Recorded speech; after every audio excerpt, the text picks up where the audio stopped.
Assalamualaikum dan salam sejahtera, bersama saya Kamal Firmansyah Kamaluddin. Suasana sekitar bangunan Menara City One yang menjadi lokasi ketiga Perintah Kawalan Pergerakan diperketat PKPD terkawal dengan gandingan polis dan tentera.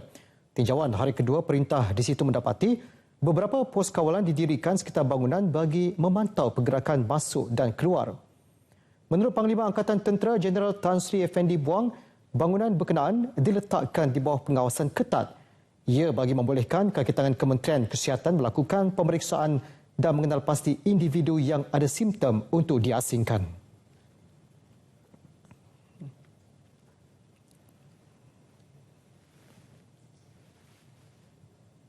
Makna dia kita tidak membenarkan siapa-siapa penghuni daripada sini keluar. Sementara itu pihak Kementerian Kesihatan telah membuat house to house punya saringan. Langkah berkenaan juga bagi memastikan rantaian jangkitan ke kawasan luar dapat diputuskan. Orang di sini tak boleh keluar. Barang-barang yang kita hantar ni kan untuk menentukan diorang kelangsungan hidup mereka seperti makanan dan ubat kan. Selain itu, operasi Nyah Kuman turut dilaksanakan bagi mengoptimumkan aspek keselamatan. Ini pula perkembangan di satu lagi lokasi dikenakan Perintah Kawalan Pergerakan diperketatkan PKPD. Hari ketiga perintah itu di Sungai Loi, Hulu Langat, Selangor menyaksikan Kementerian Kesihatan melakukan bancian terperinci penduduk kampung dengan dikawal ketat polis. Langkah itu dilakukan bagi mengesahkan status kesihatan mereka. Untuk peringkat awal, bancian terperinci itu membabitkan penduduk 3 buah kampung. Menurut Ketua Polis Daerah Kajang, ACP Ahmad Zafir Muhammad Yusof, 8 pegawai dan 53 anggota ditugas mengawal kawasan tersebut. So bagaimana suspek-suspek ataupun penduduk yang didapati mempunyai simptom-simptom yang positif akan dibuat ujian saringan kali kedua di Klinik Desa Sungai Lui Batu 21. Semua 3,918 penduduk merangkumi 700 rumah dari 7 kampung terlibat memberikan kerjasama sepenuhnya kepada pihak berkuasa.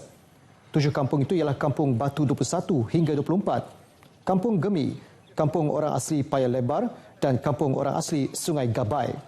Bekalan makanan dan ubatan dibekalkan kepada penduduk oleh agensi berkaitan sepanjang tempoh PKPD. Sementara itu, Kampung Datuk Ibrahim Majid dan Bandar Baru Ibrahim Majid di Simpang Renggam, Keluang, Johor kekal tenang dan terkawal sejak pelaksanaan Perintah Kawalan Pergerakan diperketatkan. Ketua Polis Johor, Datuk Ayub Khan Maidin Pichai berkata, hasil pemantauan mendapati masyarakat patuh dengan perintah tersebut.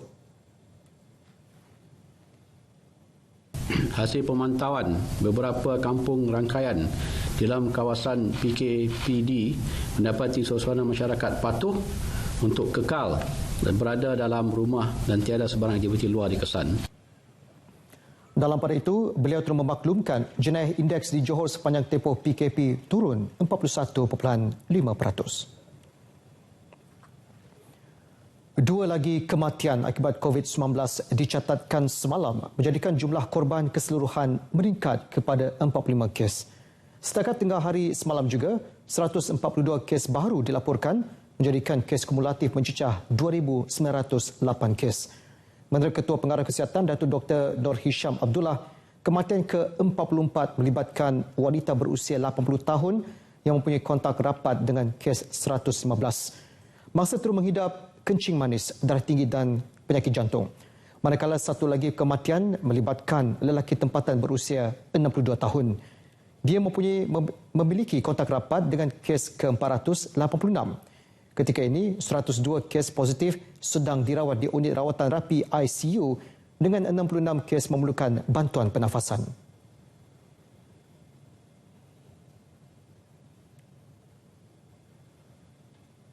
Terdapat 108 kes yang telah pulih dan dibenarkan discharge pada hari ini. Ini menjadikan jumlah kumulatif kes yang telah pulih sepenuhnya daripada jangkitan COVID-19 dan telah discharge daripada ward adalah sebanyak 645 kes iaitu bersamaan dengan 22.2% daripada jumlah keseluruhan kes. Beliau berkata demikian pada sidang media harian perkembangan COVID-19 di Putrajaya.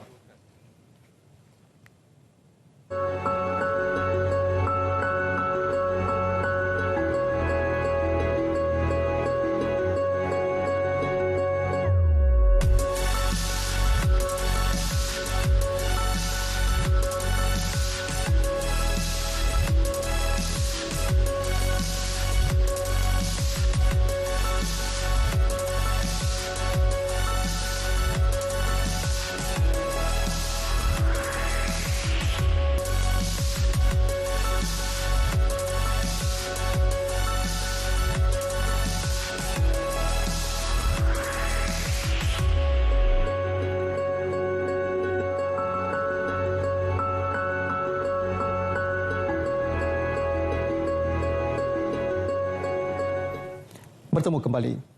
Gara-gara tamakkan untung, seorang penjual penutup hidung dan mulut di berkas Kementerian Perdagangan Dalam Negeri dan Hal Ehwal Pengguna KPDN HEP Kedah turut dirampas lebih 3,000 unit produk berkenaan bernilai hampir RM7,000.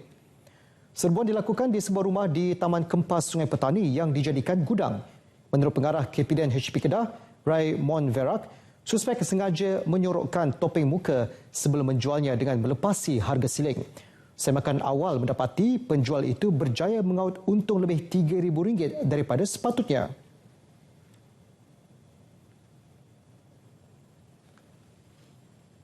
Suspek menggunakan laman sosial Facebook untuk mengiklankan penjualan topeng muka. Kaedah penjualan adalah melalui pesanan aplikasi WhatsApp dan barang dihantar melalui pos.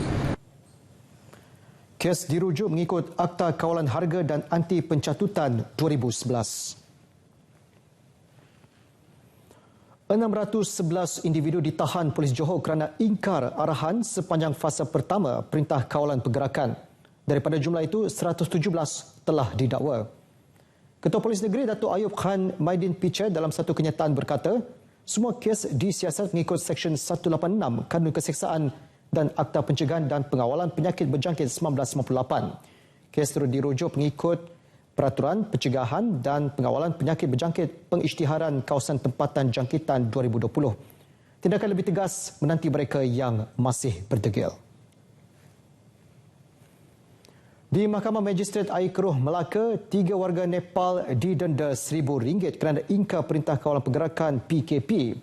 Magistrate Muhammad Nazrin Ali Rahim menjatuhkan hukuman itu selepas ketiga-tiga tertuduh mengaku salah selepas pertuduhan dibacakan terhadap mereka. 3 lelaki Nepal itu mengingkari PKP dengan bermain bola sepak dan meminum alkohol di Taman Seri Kerubung pada 29 Mac lalu. Mahkamah terus mengarahkan Limbu Purna Bahadur, Sarki Durga Bahadur dan Tamang Punya Prasad dirujuk kepada Jabatan Imigresen untuk tindakan susulan.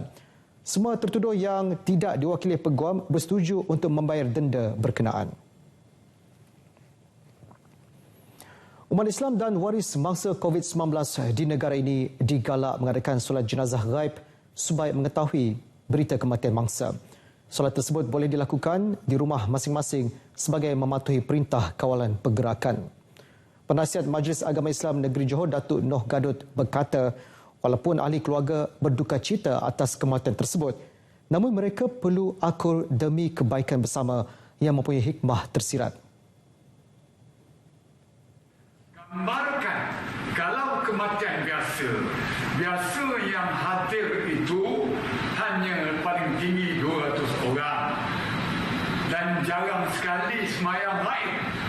Tapi apabila berlaku saudara-saudara kita yang telah meninggal disebabkan COVID-19 ini, apa kata sekiranya umat Islam di Malaysia 16 juta lebih bersemayang gaib untuk jenazah semati COVID-19 ini. Masya Allah, pahalanya berganda. Waris bangsa terus dinasihat bersabar dan meneruskan kehidupan seperti sedia kala.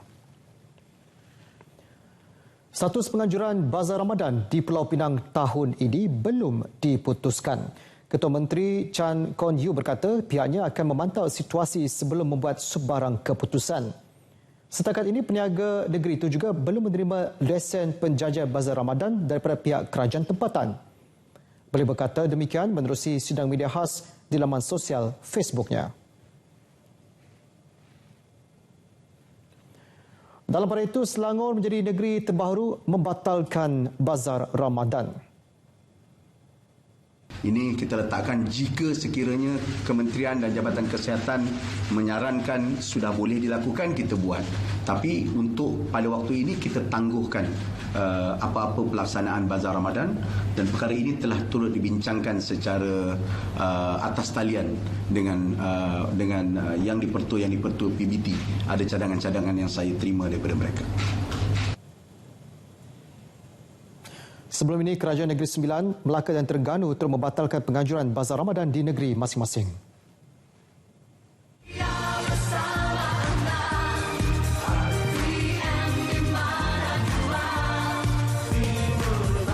Bismillahirrahmanirrahim. Saya Dr. Nur Hisham bin Abdullah dan seluruh warga Kementerian Kesihatan Malaysia mengucapkan selamat ulang tahun ke-74 kepada warga RTM. Kepada seluruh rakyat Malaysia, teruskan bersama dengan RTM, saluran media paling dipercayai. Selamat menjalankan amanah dalam liputan COVID-19. Duduk di rumah, jaga kebersihan, lindungi diri dan keluarga, amalkan penjarakan selamat. Kita mesti menang. Selamat Hari RTM ke-74.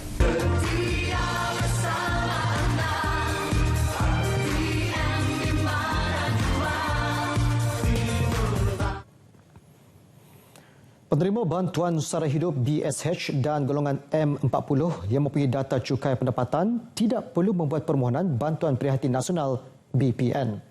Manakala individu daripada kumpulan lain yang mahu mendaftar, tiada permohonan secara manual dibuka. Lembaga Hasil Dalam Negeri LHDN dalam kenyataan media memaklumkan penerima BSH layak menerima BPN secara automatik. Golongan M40 pula akan dinilai berdasarkan jumlah pendapatan dan kriteria lain yang ditetapkan.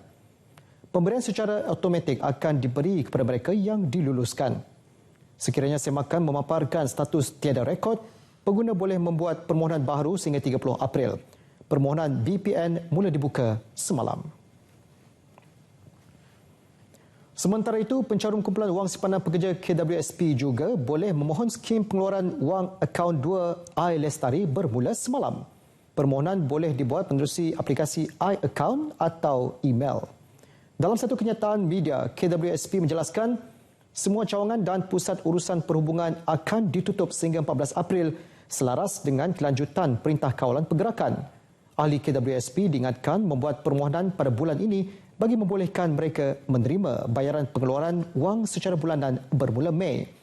Bagi permohonan selepas tarikh itu, bayaran pengeluaran akan bermula bulan berikutnya. Selari dengan penambahan tempoh Perintah Kawalan Pergerakan, kebenaran meneruskan operasi seperti dipersetujui fasa sebelum ini dilanjutkan. Kebenaran untuk syarikat meletakkan mesin dalam keadaan siap siaga turut terpakai. Kenyataan Kementerian Perdagangan Dalam Negeri dan Hal Ehwal Pengguna bagaimanapun menegaskan waktu operasi tertakluk kepada arahan lain termasuk Majlis Keselamatan Negara, Kerajaan Negeri serta pihak berkuasa tempatan. Majikan terlibat diminta menyediakan salinan surat kelulusan KPDN HEP serta lampiran senarai petugas untuk memudahkan pergerakan pekerja. Pemain industri dan orang ramai boleh menghubungi Sekretariat Perdagangan, Pengedaran dan Industri Perkhidmatan SPIP di talian tertera untuk maklumat lanjut.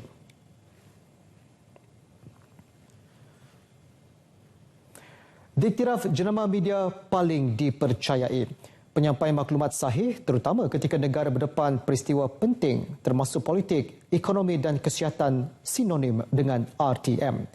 Merangkumi 5 saluran TV, 34 stesen radio dan media baru, stesen yang menginjak usia 74 tahun semalam menjadi sumber rujukan mendapatkan maklumat. Dan ketika negara menghadapi penularan COVID-19, RTM menjadi penyalur utama maklumat terkini tanpa mengira masa dan tempat. Sebagai stesen penyiar rasmi negara, RTM juga bertanggungjawab menangkis berita tidak benar.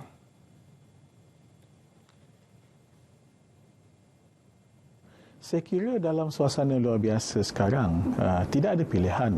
RTM harus dan sudah pun menjadi penyiar utama yang diyakini. Ini disebabkan kita nak mengelak daripada berita-berita yang palsu, yang mengelirukan atau boleh menimbulkan suasana panik. Dan saya lihat rating RTM semakin hari semakin meningkat sebab rakyat tahu ini penyiar utama kerajaan. Jadi ada waktunya menjadi penyiar utama kerajaan itu menguntungkan, ya. Namun pada waktu yang sama saya faham cabaran kita ialah dengan TV swasta, dengan radio swasta dan juga media sosial. Tetapi saya perhatikan misalnya dalam menangani COVID-19, apabila saluran satu memang dedicated untuk COVID-19, dia mencuri tumpuan ramai. Bukan sekadar lidah kerajaan, RTM terus menyajikan program Bicara Wara yang memberi peluang kepada pelbagai golongan mengutarakan pandangan mengenai isu semasa. Setiap perbezaan diraih. Begitu juga apabila selepas pakej rancangan diumumkan oleh Yang Amat Berhormat Tan Sri Muhyiddin Yassin, bicara naratif menjadi tumpuan kerana di situ orang tahu ada menteri dan pegawai-pegawai kanan dan ahli akademik dan juga aktivis termasuk tokoh politik yang memberikan pandangan yang saksama. Kita bukan memberi pandangan seolah-olah bahawa pakej rancangan itu sempurna, 100% perfect. Tidak. Di mana ada kelemahan kita akan perbaharui. Dan ini pada saya suatu keunikan yang dimiliki oleh RTM sebagai penyiar yang memang dikenali rakyat, dia penyiar kerajaan. Tidak goyah dengan cabaran saluran komersial, RTM kekal mempunyai kadar penembusan siaran luas di seluruh pelosok negara. Kira sekarang ni RTM ni kita lihat bahawa ia adalah lidah resmi kerajaan dan media masa lain terutamanya swasta dan maknanya ada bersifat komersial. Tetapi kita memainkan peranan, kita juga boleh ada sifat komersial, tetapi peranan kita lebih besar kepada menyampaikan maklumat kerajaan, maklumat hasrat misi Perdana Menteri, misi kerajaan kepada rakyat. Dan kita lihat RTM ni relevan sebab ianya sampai ke bawah. Tidak semua saluran media masa sampai ke kampung-kampung, tetapi RTM sampai ke kampung-kampung, sampai ke pendalaman. Dan ini menunjukkan kekal relevan RTM kepada masyarakat. Dan yang penting selagi, RTM harus membuat perubahan sedikitlah untuk menjadikan ianya lebih menarik. RTM diharapkan kekal menjadi jenama media paling dipercayai dan melaksanakan fungsi dengan visi dan matlamat yang disasarkan. Dalam pada itu, ucapan tahniah sempena ulang tahun RTM ke-74 turut disusuli dengan mesej penghargaan dan terima kasih kepada warganya. Tengku Pemaisuri Selangor, Tengku Pemaisuri Nur Rashikin menzahirkan penghargaan kepada seluruh petugas RTM atas sumbangan dan jasa sebagai antara barisan harapan utama negara. Ia khususnya dalam menyalurkan maklumat tepat dan sahih kepada rakyat. Baginda pernah berkhidmat selama 20 tahun sebagai penyampai berita RTM bermula tahun 1996 hingga 2016. Menjunjung kasih Tuanku. Sementara itu, Menteri Dalam Negeri Datuk Seri Hamzah Zainuddin mengucapkan terima kasih kepada RTM atas segala sumbangan kepada negara sebagai stesen penyiaran tertua tanah air. Ucapan beliau disertakan dengan mesej kepada seluruh rakyat Malaysia untuk terus bersama RTM, jenama media paling dipercayai. Panglima Angkatan Tentera Jeneral Tan Sri Effendi Buang pula menyifatkan RTM sebagai penghubung generasi. Beliau merakamkan penghargaan atas segala sumbang bakti dalam dunia penyiaran negara. Mesej ucapan Jeneral Tan Sri Effendi yang turut menyebut RTM sebagai jenama media paling dipercayai dimuat naik di laman Facebook Markas Angkatan Tentera Malaysia. Aktivis sosial terkenal tanah air Tan Sri Lee Lam Tai dan ahli Parlimen Lembah Pantai Fahmi Fadzil juga antara individu yang mengirimkan ucapan selamat menyambut ulang tahun RTM ke-74. Terima kasih daripada kami di RTM. Semasa ulang tahun RTM, warga Jabatan Penyiaran Kedah bergotong royong menyediakan pelindung muka untuk kegunaan petugas hospital. Usaha itu dilakukan sebagai tanda solidariti kepada rakan petugas Barisan Harapan. Wartawan Rashid Jali ada butirannya. Tugas mengukur, memasang dan meletakkan bahan pelindung muka ini dilakukan sepenuhnya kaki tangan RTM Kedah. Biarpun berdasarkan saiz dan kualiti, sekurang-kurangnya pelindung muka ini dapat digunakan dalam keadaan terdesak. Pengarah RTM Kedah, Rafini Osman berkata, dalam kesibukan petugas RTM bertugas di lapangan untuk membawa laporan yang sahih kepada masyarakat, kepayahan dan pengorbanan mereka di barisan hadapan terutama petugas di Hospital Sultanah Bahyah amat dihargai. Inilah ini kita ingat satu daripada CSR kita lah, sempena hari RTM yang ke-74 ni kita bagi sedikit sumbangan di antara dengan kaki tangan yang berusaha sendiri untuk bergotong royong menyediakan pelindung muka ini untuk kegunaan mereka di barisan hadapan di Hospital Sultanah Bahyah di Kedah ni. Bahan mentah untuk membuat pelindung muka ini disumbangkan oleh beberapa syarikat dan ada yang dibeli hasil sumbangan pendengar setia Kedah FM yang prihatin. Pada sumbangan daripada orang ramai dan juga wang ringgit sebagainya. Terima kasih banyak-banyak kepada orang ramai yang terus memberikan sumbangan untuk sama-sama kita membantu perangai lain ataupun barisan utama.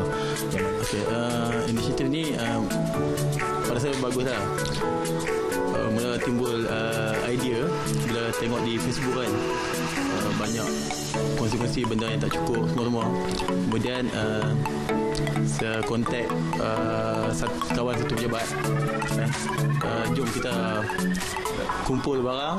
Betul, ini satu inisiatif yang kita dapat buatlah. Sebab mungkin kita tak boleh bantu dari segi wang ringgit, jadi dari segi tenaga yang kita boleh sumbangkan dari segi macam ni lah, bergotong royong untuk buat fashion ni untuk para petugas kita di barisan hadapan kan. Lebih 2,000 pelindung muka yang disiapkan ini diserahkan kepada petugas di unit rawatan rapi ICU Hospital Sultanah Bahyah Al-Ustar yang mengendalikan pesakit yang positif COVID-19 di negeri ini. Moga usaha ini dapat membantu dan digunakan oleh petugas hospital yang sekarang ini bertungkus lumus menyelamatkan mangsa wabak COVID-19.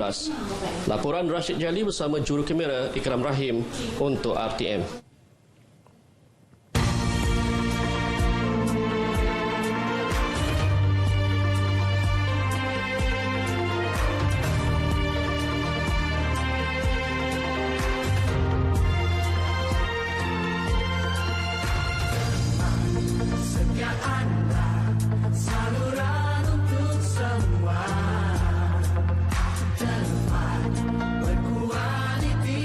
Assalamualaikum warahmatullahi wabarakatuh.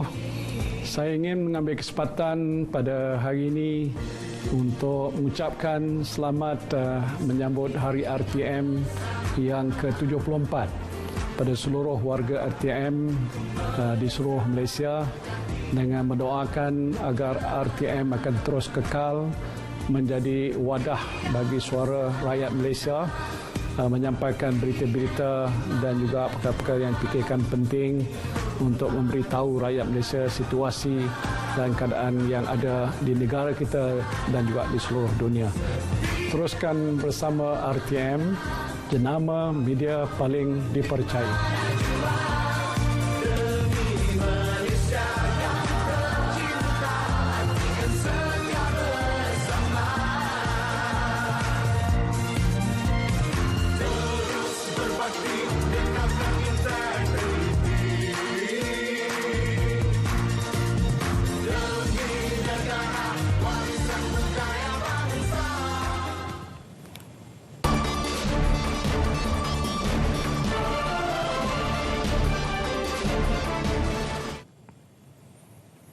Baik, perkembangan luar negara.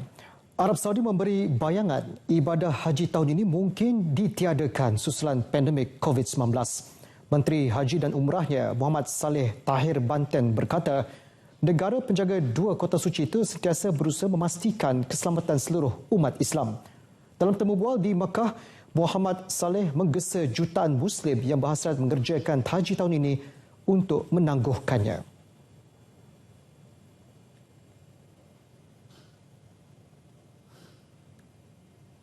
أولا المملكة العربية السعودية على كامل استعدادها لخدمة الحجاج والمعتمرين في جميع الأحوال، لكن للظروف الحالية نحن نتحدث عن جائحة عالمية جائحة الحقيقة نسأل الله السلامة منها. المملكة في كامل استعداداتها لحقيقة حفظ صحة المسلمين والمواطنين. لذلك نحن طلبنا من الإخوة المسلمين في جميع دول العالم التريث في عمل أي عقود حتى تتضح الرؤية ونسأل. Kenyataan itu secara tidak langsung menjurus kepada kemungkinan pembatalan haji tahun ini. Februari lalu, negara monarki itu mengambil keputusan luar jangka apabila menutup Makkah dan Madinah kepada warga luar. Beberapa bandar itu turut diletakkan dalam perintah berkurung bagi mengekang penularan wabak. Presiden Donald Trump memberi amaran Amerika Syarikat berdepan tempoh 2 minggu yang sangat menyakitkan dalam usaha mengekang penularan COVID-19. Negara kuasa besar itu mempunyai kes tertinggi di dunia, menghampiri angka 190,000. Dalam taklimat media di White House, Trump berkata rakyat perlu membuat persiapan berdepan hari sukar. Dalam tempoh 24 jam lalu, 865 kematian dilaporkan di negara itu, yang tertinggi dalam sehari setakat ini. Berdasarkan statistik University Johns Hopkins, jumlah kematian di Amerika Syarikat ialah 3,873. Negara itu mempunyai 188,172 kes positif, jauh lebih tinggi berbanding Itali, Sepanyol dan China. Lebih sejuta warga Amerika Syarikat menjalani saringan kesihatan untuk COVID-19. Koordinator bertindak coronavirus di White House, Deborah Birx berkata, keputusan untuk memperketat penjarakan sosial ialah satu-satunya langkah terbaik bagi mengelakkan virus berkenaan daripada terus merebak. Penduduk Brazil menyelar presidennya Jair Bolsonaro kerana enggan menguatkuasakan perintah kawalan pergerakan seperti dilakukan di negara lain. Mereka terus mengecam tindakan Bolsonaro yang memperlekeh garis panduan penjarakan sosial. Protes dilakukan penduduk dengan mengetuk cawan dan periuk. Mereka terus menyindir pendirian Bolsonaro yang mendakwa perintah kawalan pergerakan dan perintah berkurung hanya akan melumpuhkan ekonomi. Beliau juga mahu sekolah dan premis perniagaan dibuka. Ada yang menyamakan Bolsonaro dengan sikap Presiden Donald Trump yang berdolak dalih pada awal penularan COVID-19 di Amerika Syarikat. Twitter, Facebook dan Instagram telah memadam video Bolsonaro yang turun ke jalan raya di Brasilia dan bersalaman dengan orang ramai. Menurut pengendali laman sosial itu, perbuatan Bolsonaro mencabuli polisi mereka. Setakat ini, Brazil merekodkan 4,589 kes dengan 159 kematian.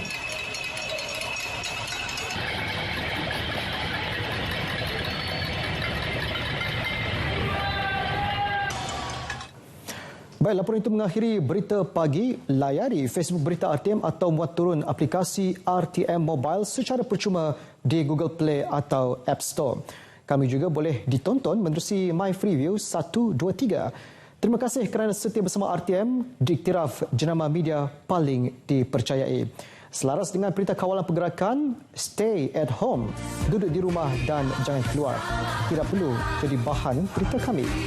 Saya Kamal Firmansyah Kamaluddin. Salam sejahtera dan Assalamualaikum.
Assalamualaikum dan salam sejahtera, bersama saya Mazrona Kalinggalan dalam Berita Pagi Sabah edisi 2 April 2020. Sabah mencatat tambahan 3 kes positif COVID-19 baharu semalam. Ia menjadikan jumlah keseluruhan kes bagi negeri ini sebanyak 209 kes. Menurut kenyataan Pusat Kawalan COVID-19 Sabah, pertambahan kes positif direkodkan 1 kes masing-masing di Penampang, Semporna dan Sandakan. 13 lagi daerah lain tidak mencatatkan sebarang pertambahan kes. Setakat semalam, Tawau yang merupakan zon merah kekal daerah dengan kes tertinggi iaitu 63 kes, diikuti Lahadatu 35, Kota Kinabalu 29, Sandakan 17, Kinabatangan 14 dan Tuaran 12 kes. Kerajaan negeri memutuskan untuk menutup operasi ladang sawit dan kilang kelapa sawit di 3 lagi daerah iaitu Kalabakan, Semporna dan Kunak berkuat kuasa mulai semalam hingga 14 April ini. Ia diputuskan dalam mesyuarat Pusat Kawalan COVID-19 Sabah. Menurut kenyataan media Setiausaha Kerajaan Negeri Datuk Safar Untung, penutupan operasi ladang sawit dan kilang kelapa sawit di Tawau, Lahadatu dan Kinabatangan adalah dilanjutkan sehingga 14 April ini. Kerajaan Negeri turut memutuskan untuk membenarkan sebilangan kedai tayar dan bengkel yang berdaftar di bawah Jabatan Kerja Raya untuk beroperasi semasa tempoh Perintah Kawalan Pergerakan PKP. Bilangan kedai tayar dan bengkel yang diberikan kebenaran akan ditentukan pihak berkuasa tempatan di daerah masing-masing. Masa operasi adalah pukul 8 pagi hingga 2 petang pada hari Isnin, Rabu dan Jumaat sahaja. Sementara itu, katanya kerajaan negeri memutuskan untuk tidak mengadakan pasar tani famah di Sabah sepanjang tempoh PKP. Kerajaan negeri juga memutuskan untuk membenarkan kedai haiwan peliharaan beroperasi 3 kali seminggu pada Isnin, Rabu, Jumaat. Masa operasi adalah jam 8 pagi hingga 2 petang. Bilangan yang dibenarkan akan ditentukan pihak berkuasa tempatan di daerah masing-masing. Indeks jenayah di Zon Keselamatan Pantai Timur Sabah (Zon) menunjukkan penurunan sepanjang tempoh pelaksanaan Perintah Kawalan Pergerakan PKP. Ketua Pegawai Eksekutif Kawasan Keselamatan Pantai Timur Sabah (Eskom), Nor Alamhan Wahid Han berkata, penurunan itu didorong keadaan semasa yang terkawal berbanding sebelum penguatkuasaan PKP. Menurut Nor Alam Khan, walaupun terdapat satu cubaan masuk kumpulan penculikan untuk wang tebusan ke Pantai Timur Sabah pada 29 Mac lalu, namun aspek keselamatan di perairan Pantai Timur negeri ini masih terkawal. Sebab kita nampak keadaan sekarang agak terkawal sebab tidak banyak pergerakan dan jenayah pun kita nampak agak menurun, dan juga kawalan semua pihak PDRM dan juga semua agensi lain melaksanakan tugas dengan bantuan rela, dengan bantuan ATM. Kita dapat mengawal selia kita punya kawasan darat dan laut dengan lebih cekap lagi lah. Nor Alam Khan bercakap kepada media selepas menyampaikan sumbangan bubur lambuk kepada petugas Sekatan Jalan Raya di Batu 16 Jalan Labuk, Sandakan. Dalam pada itu, katanya Eskom mengekalkan pusat pemeriksaan daratan di Sapinangoh, Beluran dan Kelabakan dalam membantu mengawal pergerakan awam sepanjang PKP. UMNO Sabah mula mengagihkan sumbangan barangan keperluan harian bernilai RM1 juta semalam bagi meringankan beban dan kesulitan dihadapi rakyat negeri ini berikutan wabak COVID-19 dan pelaksanaan Perintah Kawalan Pergerakan PKP. Pengerusinya Datuk Seri Bung Mokhtar Radin berkata bantuan berkenaan akan diberikan kepada 12,500 penerima di semua 25 bahagian UMNO di Sabah. Ia melibatkan 500 penerima di setiap bahagian yang akan diagihkan secara berperingkat.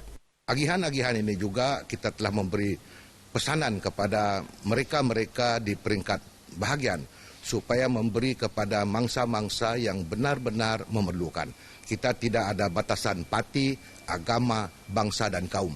Siapa sahaja yang terlibat. Datuk Bung ditemui media di Sepanggar semasa membuat pemantauan agihan bantuan tersebut. Jelasnya, bantuan berkenaan akan diberikan kepada semua rakyat yang memerlukan tanpa mengira latar belakang parti atas dasar tanggungjawab untuk membantu rakyat dan misi kemanusiaan. Dalam pada itu, sempena ulang tahun ke-74 RTM, Datuk Bung menzahirkan harapan agar RTM terus unggul sebagai penyampai berita sahih dan badan penyiaran paling dipercayai di negara ini. Selamat ulang tahun ke-74 RTM. Selaras dengan usaha kerajaan untuk membantu meringankan beban usahawan yang terjejas berikutan pandemik COVID-19, Perbadanan Pembangunan Ekonomi Sabah SEDCO melaksanakan beberapa inisiatif membantu golongan berkenaan. Inisiatif itu melibatkan peminjam skim pembiayaan usahawan Bumiputera Sabah dan juga penyewa di premis perniagaan milik SEDCO. Kita telah mengambil keputusan untuk memberi potongan ataupun memberi diskaun ke atas sewa-sewa yang kita kenakan selama selama 6 bulan ke hadapan, dan juga untuk pinjaman kita membuat penangguhan pembayaran pinjaman untuk 6 bulan ke hadapan. Menurut Datuk Pangeran Saifuddin, pembayaran pinjaman dan diskaun sewa berkenaan melibatkan kos sebanyak RM1 juta. Beliau ditemui pemberita selepas menyempurnakan majlis penyerahan sumbangan kepada pengamal media di Kota Kinabalu. Mengenai sumbangan ini, katanya ia bagi menghargai komitmen pengamal media yang bertugas di lapangan, khususnya mendapatkan perkembangan terkini COVID-19 untuk disalurkan kepada rakyat. Lebih 6,000 ketua isi rumah dalam kawasan Parlimen Sepanggar akan menerima bantuan keperluan asas sepanjang tempoh Perintah Kawalan Pergerakan PKP membabitkan nilai keseluruhan hampir RM500,000.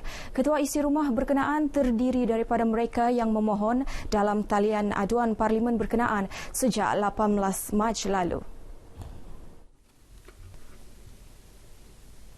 Tinjauan kru RTM di Pejabat Khidmat Masyarakat Parlimen Sepanggar mendapati para petugas sibuk membungkus bantuan yang mengandungi beras, tepung, gula, minyak masak, makanan dalam tin, mi kuning dan makanan ringan. Selain penyerahan sumbangan, penduduk kampung turut diingatkan agar mematuhi arahan PKP.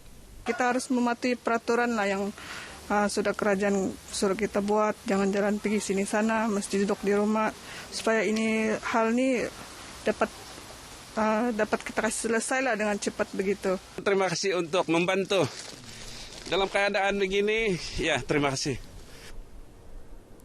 Golongan bujang berumur 21 tahun ke atas serta ketua isi rumah di pedalaman Sabah menyambut baik pakej rangsangan ekonomi prihatin rakyat, pakej prihatin yang diumum Perdana Menteri Tan Sri Muhyiddin Yassin.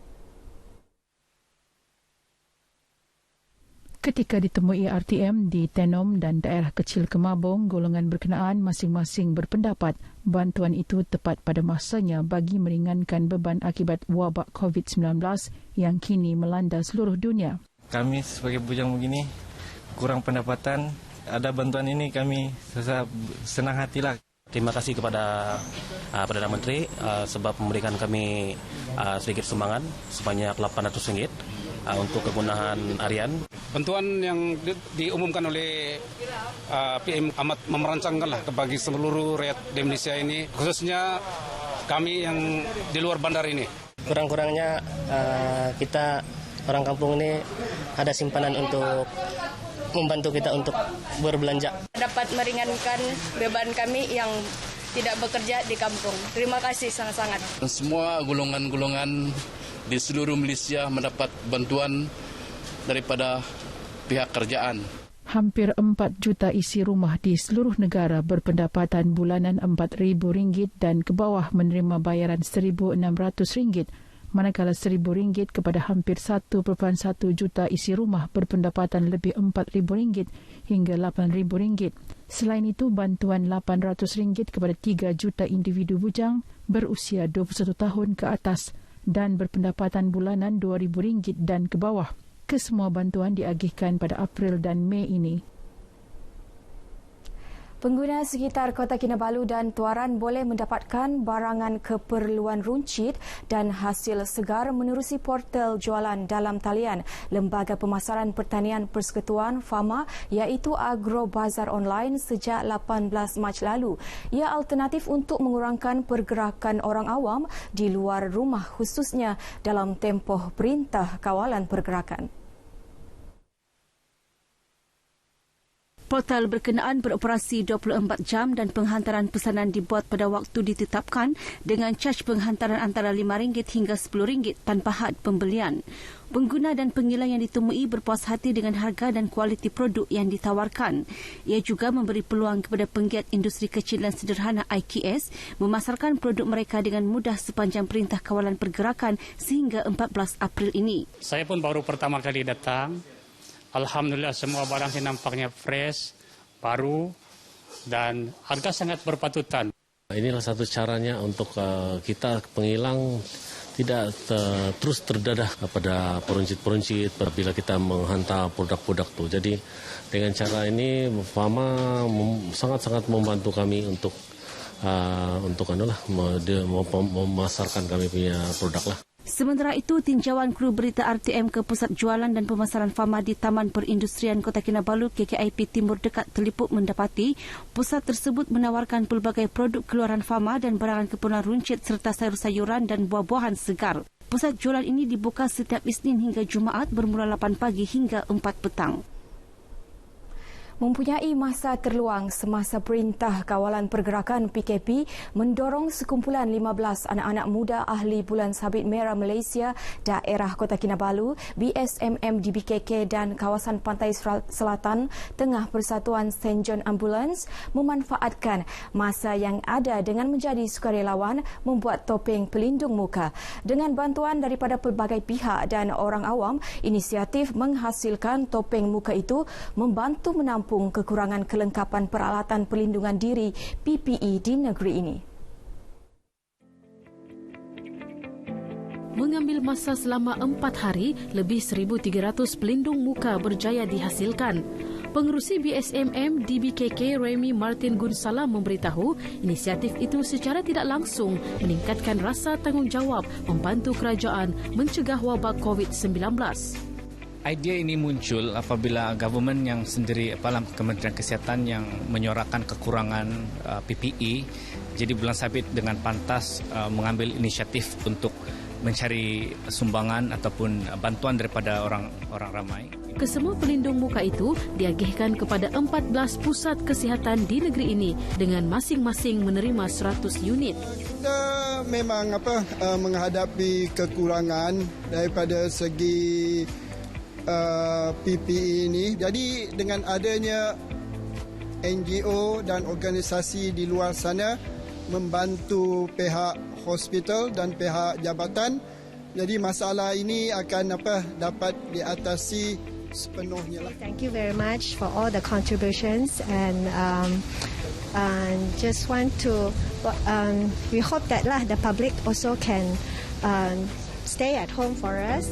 Pemerintah kawasan Pantai Selatan Tengah Persatuan St. John's Ambulance Nur Hamid Majid berkata mereka teruja menyumbang bakti sambil mengisi masa lapang di atas tanggungjawab sayangkan negeri dan negara. Kami akan merancang lagi program-program yang lain seperti nak buat PP yang lain seperti shoes cover. Baik, sekian berita pagi Sabah. Teruskan menonton RTM, jenama media paling dipercayai di Malaysia. Selaras dengan Perintah Kawalan Pergerakan, stay at home, duduk di rumah, jangan keluar. Saya Mazrona Kalinggalan. Assalamualaikum dan sayangi Malaysiaku.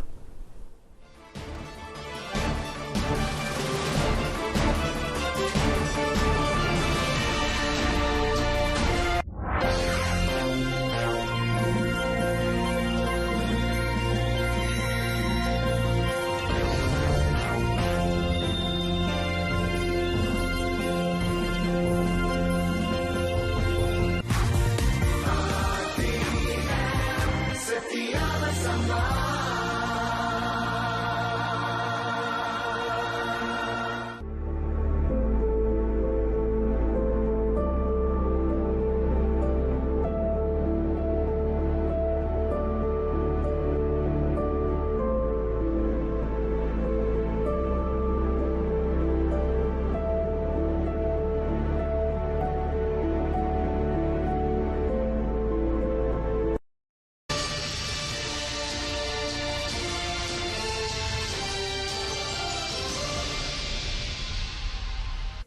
Assalamualaikum dan selamat pagi.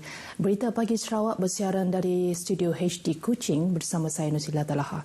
Kita mulakan berita edisi Khamis 2 April dengan perkembangan ini. Sarawak mencatatkan 32 kes baru positif COVID-19 malam, menjadikan jumlah bilangan kes positif di Sarawak sebanyak 188 kes sejak kes positif pertama dilaporkan pada 13 Mac lepas. Emas berkata, kesemua 32 kes baharu ini dirawat di Hospital Umum Sarawak dengan 31 daripadanya dari Kuching dan satu lagi dari Semerahan.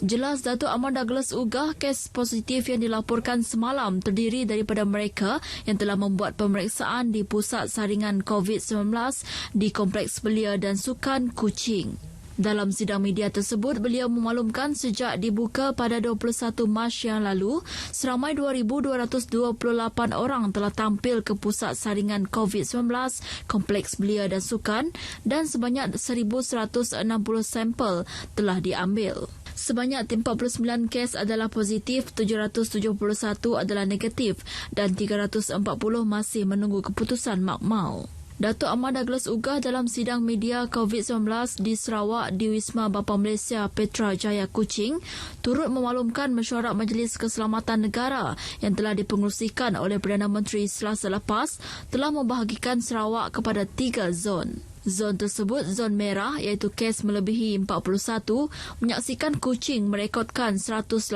kes positif, manakala zon jingga, kes dari 1 hingga 40 bagi Kota Semerahan dengan 20 kes, Simunjan 1, Serian 4, Seri Aman 1, Betong 9, Sarike 6, Sibu 4, Mukah 1, Matu 1, Bintulu 5, Miri 11, Limbang 6 dan Lawas 1. Sementara itu, 22 kawasan yang dikategorikan sebagai zon hijau iaitu bebas kes positif COVID-19 antaranya Bau, Lundu, Asajaya, Dalat, Daro dan Lubuk Antu. Datuk Amar Douglas menyeru masyarakat di daerah yang dikategorikan sebagai zon hijau supaya mengekalkan status tersebut dan mematuhi arahan Perintah Kawalan Pergerakan terutama melibatkan pergerakan dari daerah ke daerah. Beliau memohon agar orang ramai tidak balik ke kampung ketika PKP ini bagi mengelak penularan virus COVID-19. Sehingga kini Sarawak telah merekodkan 8 kematian sejak kes pertama dilaporkan pada 17 Mac. Sementara itu, Sarawak mempunyai kapasiti melakukan 2,000 ujian saringan COVID-19 setiap hari. Menurut Pengerusi Jawatan Kuasa Pengurusan Bencana Negeri JPBN Sarawak, Datuk Amar Douglas Ugah, selain di Kuching, makmal saringan ini juga terdapat di Sibu, manakala makmal di Miri masih dalam perancangan. In other words, our capacity to test the patient has increased tremendously. Ini menunjukkan dasar kita di mana kita menentukan bahawa as many relevant group, those who have close contact and casual contact, to be tested. We are chasing after them. We don't have to wait for them to show symptom. Jelas Datuk Amar dengan kapasiti ini, usaha memerangi wabak COVID-19 dapat dikesan dengan lebih cepat. Beliau menyatakan demikian pada sidang media COVID-19 Sarawak di Wisma Bapa Malaysia Petra Jaya Kuching. Datuk Amar Douglas turut memaklumkan bahawa JPBN telah memutuskan untuk mengekalkan arahan yang telah dikeluarkan sebelum ini iaitu waktu operasi premis yang dibenarkan hanya bermula 7 pagi sehingga 7 malam. Dalam perkembangan sama, pematuhan Perintah Kawalan Pergerakan PKP di negeri ini dipertingkatkan terutama di kawasan yang diisytihar sebagai zon merah.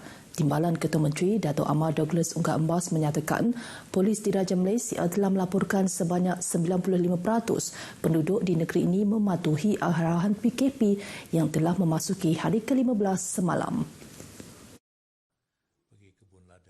Sementara pada Selasa lalu, ujar beliau, polis telah menangkap 36 orang yang ingkar arahan PKP, manakala 67 orang telah dituduh di mahkamah atas kesalahan melanggar arahan PKP ini. Pengerusi Jawatankuasa Pengurusan Bencana Negeri itu juga memaklumkan kerajaan membenarkan proses penjualan produk tani daripada pembekal kepada penjual, namun perlu mempunyai bukti yang kukuh bahawa pengangkutan mempunyai muatan tersebut. Manakala bagi pekebun atau petani di kawasan luar bandar dibenarkan menjalankan aktiviti seperti arahan yang dikeluarkan. Permit pergerakan pekebun untuk ke daerah lain boleh didapati di pejabat daerah kawasan masing-masing. Cuma we have a problem where the farmers is in Kuching and kebun dia di Bau. In that case, we ask them to get permission to go because apabila dia pergi, dia bawa lori dia kosong. So lori kosong, tak ada buah, tak ada sayur nampak.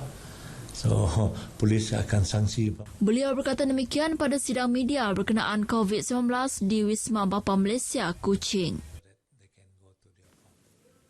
Peruntukan RM200,000 telah disalurkan kepada Pusat Hikmat setiap kawasan Dewan Undangan Negeri DUN semalam bagi penyediaan bekalan makanan asas kepada mereka yang memerlukan sepanjang tempoh Perintah Kawalan Pergerakan PKP ini. Menteri Kebajikan Kesejahteraan Komuniti Wanita, Keluarga dan Pembangunan Kanak-kanak merangkap Timbalan Pengerusi Jawatankuasa Khas Rantaian Bekalan Makanan Datuk Seri Fatimah Abdullah dalam kenyataan media berkata proses penyaluran peruntukan berkenaan dijangka selesai hari ini.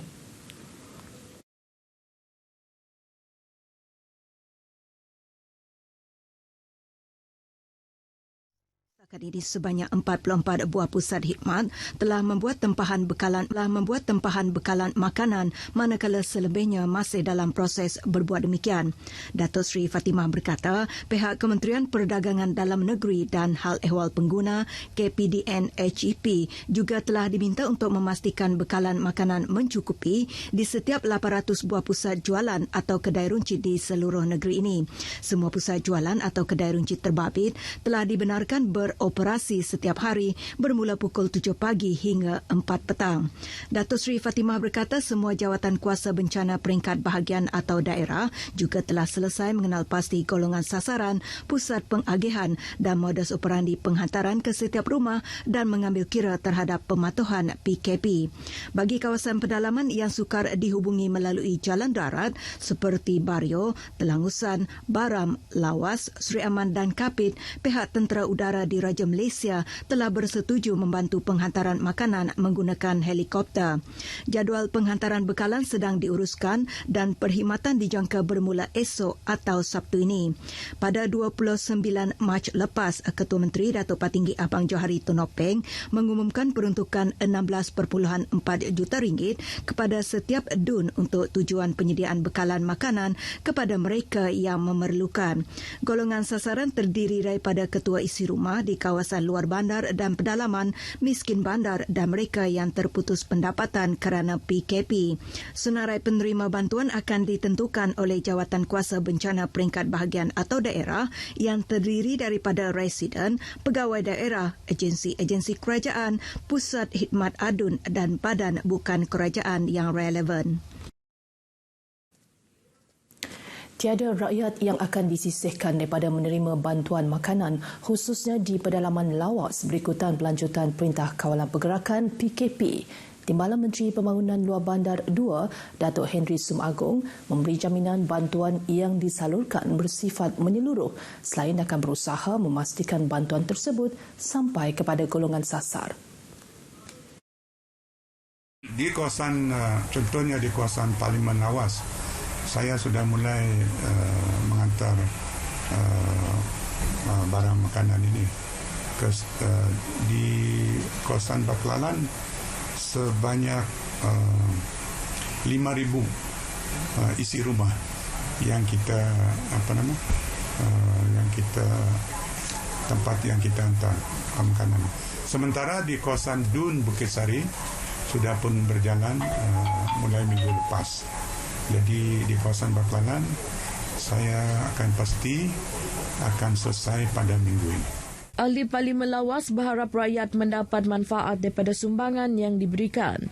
Datuk Henry Sum bercakap demikian kepada pemberita selepas menjadi tetamu dalam siaran perkhidmatan Lumbawang di RTM Limbang. Dalam perkembangan lain, beliau turut memberi jaminan bekalan barangan makanan dan keperluan lain di Lawas mencukupi. Walaupun menghadapi kekangan untuk mendapatkan bekalan barangan, namun beliau memberi jaminan di Lawas setakat ini semua bekalan masih mencukupi dan penduduk Lawas tidak perlu bimbang. Guru-guru, para ibu bapa dan murid di negeri ini dinasihat untuk meneruskan pembelajaran di rumah sepanjang tempoh Perintah Kawalan Pergerakan PKP yang telah dilanjutkan sehingga 14 April ini. Pengarah Pendidikan Sarawak, Dr. Azhar Ahmad berkata, mereka boleh menggunakan pelbagai kaedah berdasarkan panduan Kementerian Pendidikan mengikut kemudahan yang ada di kawasan masing-masing.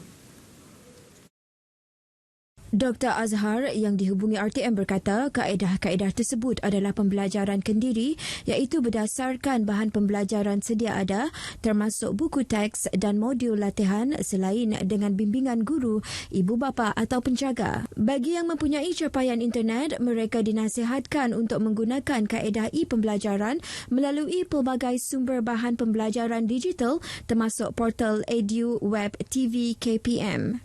Dalam pada itu, Dr. Azhar menjelaskan bagi mereka yang tidak mempunyai kemudahan internet di rumah, tugasan atau latihan akan dihantar melalui SMS kepada ibu bapa, tuai rumah, ketua kampung atau ketua masyarakat. Manakala para guru boleh menghantar skema jawapan juga melalui SMS atau menyemak latihan dan mentaksir serta menilai murid apabila mereka kembali ke sekolah kelak.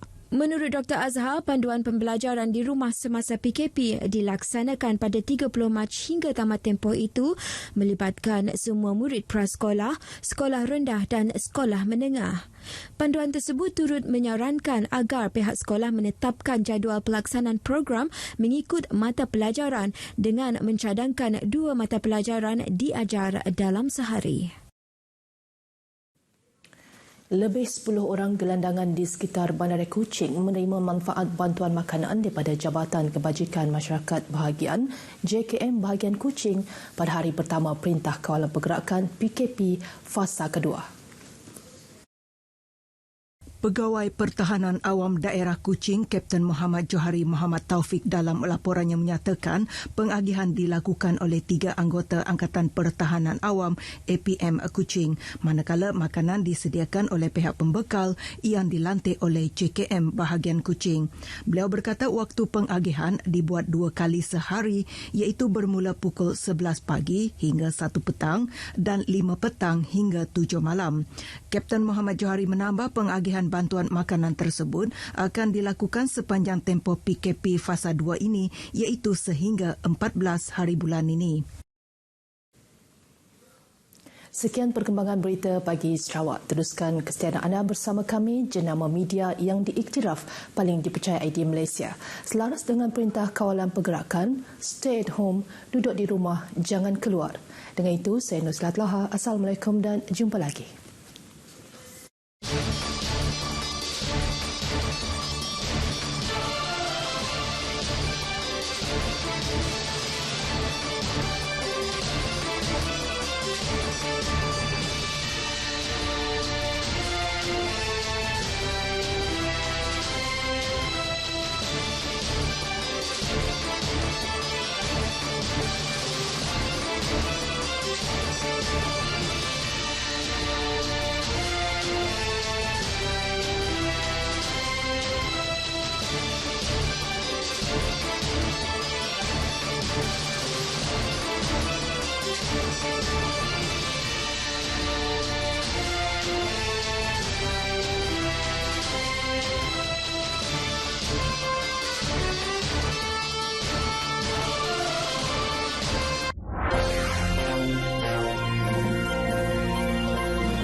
Bermula 28 Mac 2020, TV1 akan menjadi saluran penyiar utama bagi menyalurkan maklumat